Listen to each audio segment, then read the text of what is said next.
Capitol Rundown also caught up with Congresswoman Alyssa Slotkin. She is running again to keep her seat, but in a new district. She shares her top priorities. Take a listen.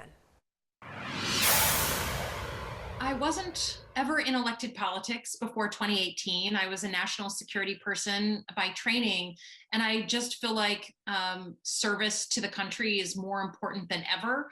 And this is just a different way to serve.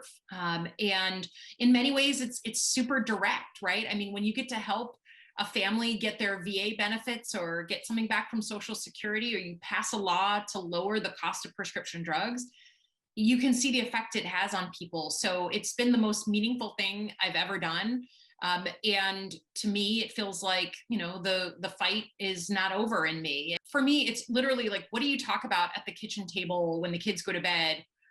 We all know that costs are rising, salaries are not rising as fast. And so how do we take some of those costs down or off the table? So for me, the cost of healthcare and prescription drugs are still way too high.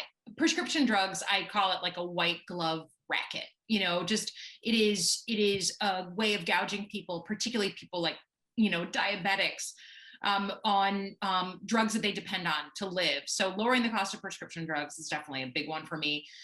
Frankly, bringing critical manufacturing back to the United States. We've all learned from COVID that supply chains were just outsourced way too far. And I want to make sure that our kids are working for American companies, not Chinese companies. And critical things like microchips for cars are made in the United States. Things like electric vehicle batteries are made in the United States.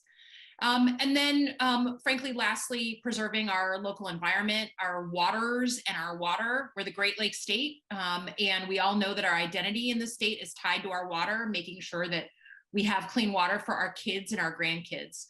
And then those are the substantive things, but stylistically, like I guess because I come from national security, where I worked for Republicans and Democrats, I just believe in being independently minded, reading everything I'm voting on, considering different points of view, and then being open about why I vote for something or don't vote for something. And we're a bipartisan district, and I'm an independently minded representative. And I hope to bring that spirit back to people of the new 7th district.